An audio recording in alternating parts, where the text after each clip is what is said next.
ብዙዎች ህልማቸውን እንዲያሳኩ መንገድ ጠርገናል። ከ20 ዓመታት በላይ የጥበብ ሰዎችን ስናፈራ ቆይተናል። አቢሲኒያ የስነ ጥበብና የሞዴሊንግ ማሰልጠኛ ተቋም ምን መሆን ይፈልጋሉ?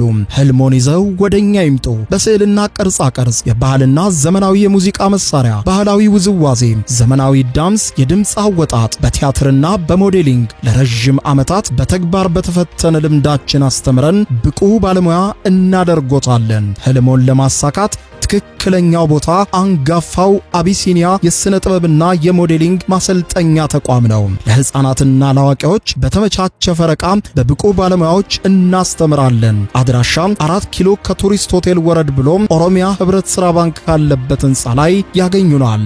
በ0911 68 33 99 ወይም በ0911 65 71 48 ላይ ሃሎ ይበሉን። አቢሲኒያ የጥበበኞች መፍለቂያ።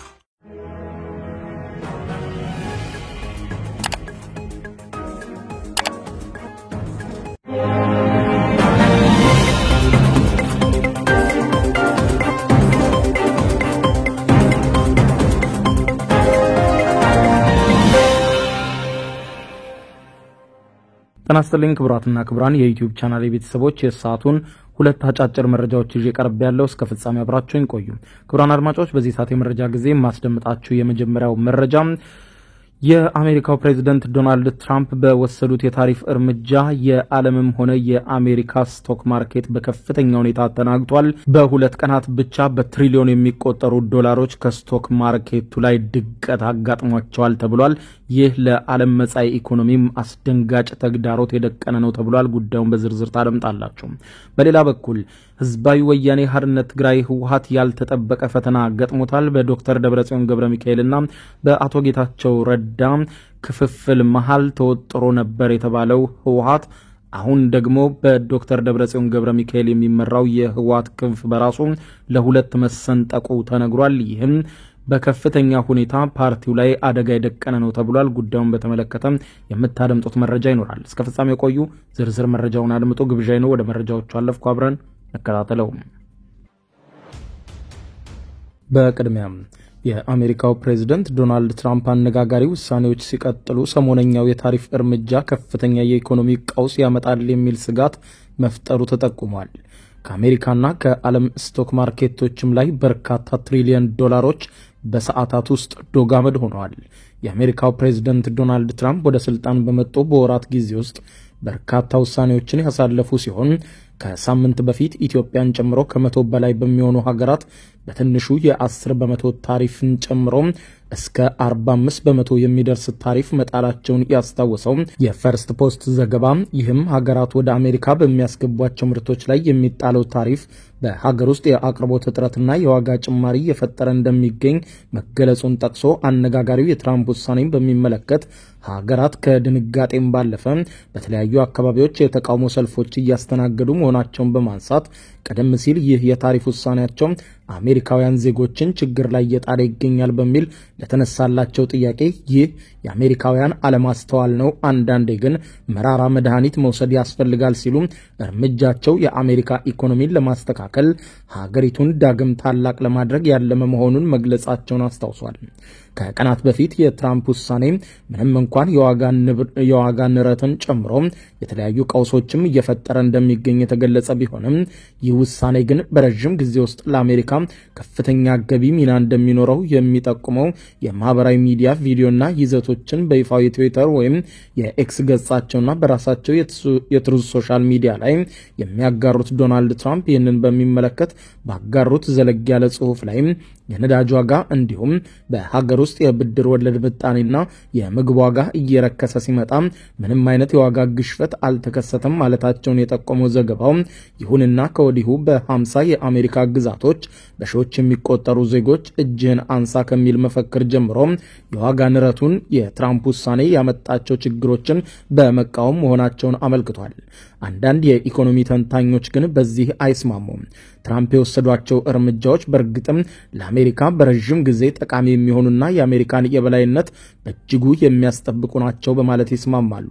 በሌላ በኩል ይህ የትራምፕ ውሳኔ በአሜሪካ ውስጥ እንዲሁም ከአሜሪካ ውጭ በሚገኙ ተቋማት የአክሲዮን ዋጋ ላይ ከፍተኛ ድቀት እያስከተለ እንደሚገኝ የተገለጸ ሲሆን የፕሬዝደንቱ ጠንካራ የንግዱ ዘርፍ ውሳኔ አሜሪካን በዋጋ ግሽፈትን ብቻ ሳይሆን መላውን ዓለም በተለያዩ ኢኮኖሚ ቀውሶች ውስጥ ይከታል የሚል ከፍተኛ ስጋት መፍጠሩን የጠቆመው ዘገባው ህንድን ጨምሮ ቻይናና ጃፓን ኩባንያዎች በከፍተኛ ደረጃ ዋጋቸው እየቀነሰና እያሽቆለቆለ እንደሚገኝ በማንሳት ይህንን ውሳኔ በሚመለከት በሰጡት አስተያየትም ቀደም ሲል በጫና ውስጥ የነበረችው አሜሪካ አሁን በሳምንታት ዕድሜ ውስጥ በቢሊዮን የሚቆጠር ዶላር ገንዘብ በታሪፍ ሲጠቀሙባት ከኖሩ ሀገራት መሰብሰብ ትችላለች። ይህም በአሜሪካ ታሪክ እጅግ ጠንካራውና ጠቃሚው እርምጃ ነው ማለታቸውን አስታውቋል። ከቀናት በፊት ይፋ በተደረገው የትራምፕ አስተዳደር የታሪፍ ውሳኔ ጃፓንና ደቡብ ኮሪያ የ26 በመቶ የገቢ ምርት ታሪፍ ሲጣልባቸው፣ ታይላንድ ደግሞ 36 እንዲሁም ቪየትናም ደግሞ 46 በመቶ፣ ቻይና ደግሞ የ54 በመቶ ታሪፍ እንደተጣለባቸው የጠቆመው ዘገባው የፕሬዝደንቱን ታሪፍ ተከትሎ የአሜሪካ አክሲዮን ገበያ ከፍተኛ ቅናሽ ያሳየ ሲሆን የዓለም ገበያ ላይም ከፍተኛ ድቀትና ለውጥ መታየቱን ጠቅሶ ምንም እንኳን የአሜሪካ ባለስልጣናት ውሳኔውን ሐሰተኛ ነው ሲሉ ቢቃወሙም የትራምፕን ውሳኔ ተከትሎ እስካሁን ታይቶ በማይታወቅ ሁኔታ በእስያ የአክሲዮን ገበያ ላይ ተጽዕኖ መፈጠሩንና ግዙፍ ኩባንያዎችም እስከ 10 በመቶ ድርሻቸውን ሙሉ በሙሉ ሲያጡ፣ ሳውዲ አረቢያም የአክሲዮን ገበያዋን ከኮሮና ቫይረስ ወዲህ ከፍተኛ በሆነ መልኩ ቅናሽ ማሳየቱም ተነግሯል። ይህ በዚህ እንዳለ የአሜሪካው ግዙፉ ጄፒ ሞርጋን ባንክም የትራምፕን የታሪፍ እርምጃ ተከትሎ የአሜሪካና የዓለም አቀፍ የኢኮኖሚ 60 በመቶ የመውደቅ ዕድል እንዳለው መተንበዩም ሌላ የኢኮኖሚው ዓለም ላይ ድንጋጤ የፈጠረ ዜና ሆኗል። በሌላ ዜና ላለፉት 7 ወራት በላይ በይፋ ለሁለት መሰንጠቁ የተነገረውና በአቶ ጌታቸው ረዳና በዶክተር ደብረጽዮን ገብረ ሚካኤል መካከል መከፋፈል የተፈጠረበት ህወሓት አሁን ደግሞ በደብረጽዮን የሚመራው ቡድን ራሱ ለሁለት መከፈሉ ተነገረ።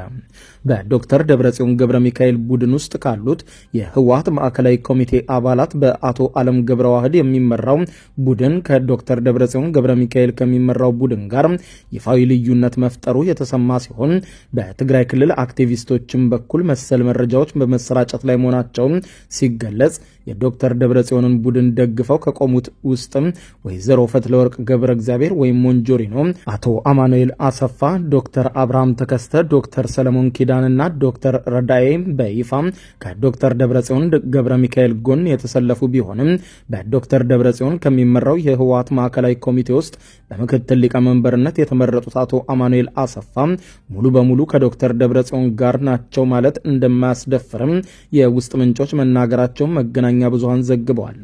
ከዶክተር ደብረጽዮን ገብረ ሚካኤል ቡድን በይፋ ልዩነት ይዞ የወጣው ቡድን የሚመሩት ለረጅም ጊዜያት የህወሓት ጽህፈት ቤት ኃላፊ የነበሩት አቶ አለም ገብረ ዋህድ ሲሆኑ በይፋ ከእርሳቸው ጎን ከተሰለፉት ውስጥም ወይዘሮ ሊያ ካሳና ዶክተር ፍሳጽዮን እንደሚገኙበት ያነሱት ዘገባዎቹም አክራሪ ተብለው ከተዘረዘሩት 4 አመራሮች ውስጥም የቀድሞው የደህንነት ኃላፊ የነበሩት አቶ ጌታቸው አሰፋ ከየትኛው ቡድን እንደተሰለፉ በይፋ የተገለጸ ነገር አለመኖሩን ጠቅሰው በሁለቱ ቡድኖች መካከል ያለውን ልዩነት መገንዘብ እንደተቻለው የዶክተር ደብረጽዮን ገብረ ሚካኤል ቡድን ከኤርትራ ኃይሎች ጋር ተባብረን የፌዴራል መንግስቱን በመውጋት ወልቃይትን በኃይል በመያዝ እንዲሁም በፕሪቶሪያው የሰላም ስምምነት የፈረሰውን የትግራይ ክልልን አስተዳደር እኛው ህወሓቶች ማንንም ሳናካትት መልሰን እናቋቁማለን የሚል አቋም ሲያራምድ ከዶክተር ደብረጽዮን ቡድን በተቃራኒው የቆመው የአቶ አለም ገብረ ዋህድ ቡድን ደግሞ ወደ ውጊያ ለመግባት አቅም፣ ህዝባዊ ድጋፍም ሆነ የፖለቲካ ሁኔታው ለህወሓት አሁን የማይፈቅድለት በመሆኑ በጦርነት ማሸነፍ ስለማይቻል ከፌዴራል መንግስቱ ጋር በመነጋገር የትግራይ ክልልን ጥቅም ማስከበር ያስፈልጋል የሚል አቋም መያዙን አስታውቋል። በሁለቱ ቡድኖች መካከል ያለው ልዩነትም በተመለከተ ጉዳዩን ለድርጅቱ ማዕከላዊ ኮሚቴ ለማቅረብ በሳምንቱ መጨረሻ ስብሰባ እንደሚጠራ የተገለጸ ቢሆንም ስብሰባ ስለመካሄዱና አለመካሄዱ ግን እስካሁን የታወቀ ነገር የለም። ከዚህ ቀደም ዘ ኢኮኖሚስት የተሰኘው መጽሔት ባወጣው ዘገባ የአሜሪካ መንግስት የትግራይን ሁኔታ በቅርበት እየተከታተለ በተለይም ደግሞ በደብረጽዮን ገብረ ሚካኤል ቡድን ላይ ለቀውሱ ተጠያቂ ናቸው በማለት እርምጃ ለመውሰድ መዘጋጀቱ መገለጹ አይዘነጋም። ይህ በዚህ እንዳለ የህዝባዊ ወያኔ ሓርነት ትግራይ ህወሓት አመራሮች የጦር አዛዦች ሊገድሏቸው አቅደው እንደነበር አቶ ጌታቸው ረዳ አስታወቁ። የትግራይ ክልል ጊዜያዊ አስተዳደር ፕሬዝዳንት የነበሩት አቶ ጌታቸው ረዳ ለቀናት በዱባይ ከቆዩ በኋላ ወደ አሜሪካ መሻገራቸው የተዘገበ ሲሆን ዩኤምዲ ከተባለው ሚዲያ ጋር አድርገውት በነበረው ቃለ ምልልስ እርሳቸውን ከጉዞ መገታት ሲገባው ተግባሩን አልፈጸመም የተባለ የጦር አዛዥ በህወሓት ኃይሎች መታሰሩን ጠቅሰው ወደ አዲስ አበባ ለመሄድ ወደ ኤርፖርት ሳመራ አግተው ሊያስቀሩኝ ሙከራ አድርገው ነበር ሲሉ ቀደም ሲል በአዲስ አበባ ሸራተን ላይ የሰጡትን መግለጫ በማስታወስ እኔን ያበሳጨኝ ግን ከእገታው ባሻገር ሊገድሉኝ ማቀዳቸውን ስሰማ ነበር ያሉት አቶ ጌታቸው ረዳ በኋላ ላይ ግን በደረሰኝ መረጃ የማከብራቸው ወታደራዊ አዛዦች እንዴት አመለጠን ቀድመን ማስወገድ ነበረብን በሚል ቁጭት ሲናገሩ ተረድቻለሁ ብለዋል። የሚታወቅ ባህሪያቸው ነው ሲሉ ህወሓትን ትናንትና ማምሻውን ሲተቹ የተደመጡት አቶ ጌታቸው ረዳ ኦሮሚያ ወይም ሌላ ቦታ ላይ ስታደርገው የነበረውን ነገር ትግራይ ክልል ውስጥ የማታደርግበት ምንም ምክንያት አይኖርም ያሉ ሲሆን እርሳቸው ወደ አዲስ አበባ እንዳይሄዱ መግታት ሲገባቸው ባለመግታታቸው የተወነጀሉት የህወሓት ኃይሎችም የታሰሩ ሲሆን የህወሓት የታጣቂዎችና የኮር አዛዦች የሆኑ አወጣኝ የተባሉ መሆናቸውን በማንሳት ከዚሁ ጋር በተያያዘም በተባበሩት አረብ ኤምሬትስ ዩኤኢ ለህክምና ባቀኑበት ወቅትም በርድ በተባለ ሚዲያ ከጂም ስተንማን ጋር ባደረጉት ቃለ ምልልስም በቅርቡ ወደ ሀገራቸው ኢትዮጵያ እንደሚመለሱ ነገር ግን በትግራይ ክልል የደህንነታቸው ሁኔታ በእጅጉ እንደሚያሳስባቸው ያስታወቁ ሲሆን ሁለቱን አመታት የስልጣን ዘመናቸውን በሮለር ኮስተር አይነት ያመሳሰሉት አቶ ጌታቸው ረዳ ባልጠበቁትና ድንገተኛ ፈተናዎች ተሞልተው እንደነበረ ገልጸው ብዙውን የስልጣን ዘመናቸው የተገባደደው ህወሓት ውስጥ በሚደረግ የውስጥ ትግል እንደነበረ ጠቅሰው በትግራይ ክልል ለቀጠለው መከራ ህወሓት ኃላፊነቱን ይወስዳል ብለዋል። ከአምስቱ የህወሓት ስራ አስፈጻሚ ኮሚቴ አባላት እሳቸው ሲቀሩ ሌሎችም በትጥቅ ትግል ውስጥ ከዚህ ቀደም ያለፉ በመሆናቸው ለለውጡ ራሳቸውን ባለማዘጋጀታቸው የትግራይ ክልል ጊዜያዊ አስተዳደርን እንዲሁም የፕሪቶሪያውን የሰላም ስምምነት ሲያደናቅፉ መቆየታቸውን የጠቆመው ዘገባው እነዚህ ወገኖችም ከተጨባጩ እውነታ ጋር ራሳቸውን ማስማማት ያቃታቸውና በቅዠት የሚባክኑ መሆናቸውን የገለጹት ሲሆን የዶክተር ደብረጽዮን ገብረ ሚካኤል ቡድን ከኤርትራ ጋር እየተባበረ ስለመሆኑ ያቀረቡትን ክስ በሚመለከትም በሰጡት ምላሽ ከኤርትራ ጋር ንግግር እንዲጀመር ካደረጉት አንዱ እርሳቸው መሆናቸውን አስታውሰው አቶ ጌታቸው ረዳ ይህንን ያደረኩት ትግራይ የአካባቢያዊ ግጭት መጠቀሚያ እንዳትሆን ለመከላከል ነበር ሲሉ የኤርትራው ፕሬዝዳንት ኢሳያስ አፈወርቂ ጠቅላይ ሚኒስትር ዶክተር አብይ አህመድ የህወሓት ኃይሎችን መሳሪያ አድርጎ ለማስፈራራት ግፊት አለው የህወሓት ኃይሎችን ትጥቅ ያላስፈታቸው በኔ ላይ ሊያዘምታቸው ነው በሚል ኢሳያስ ይሰጋ ነበር። ነገር ግን ይህ እንዳይሆን ከኤርትራ ጋር ለመነጋገር ነበር ነገሮችን ለማርገብ የሞከርኩት ያም ሆኖ አልተሳካም ብለዋል። በዚህ እንዳለ በትናንትናው ዕለት ጠቅላይ ሚኒስትር ዶክተር አብይ አህመድ አቶ ጌታቸው ረዳ በትግራይ ክልል ጊዜያዊ አስተዳደር ውስጥ በነበራቸው ቆይታ አመስግነው ከስልጣን መሸኘታቸውን መግለጻቸው ተጠቁሟል። ክቡራን አድማጮች ለሰዓቱ ብታደምጧቸው መልካም ናቸው ያልኳቸው አጫጭር መረጃዎች የሰማችኋቸው ናቸው። ከሰዓታት በኋላ በሌላ መረጃ ተመልሰን እስከምንገናኝ በያለንበት የዓለም ዳር ቸር እንቆይ።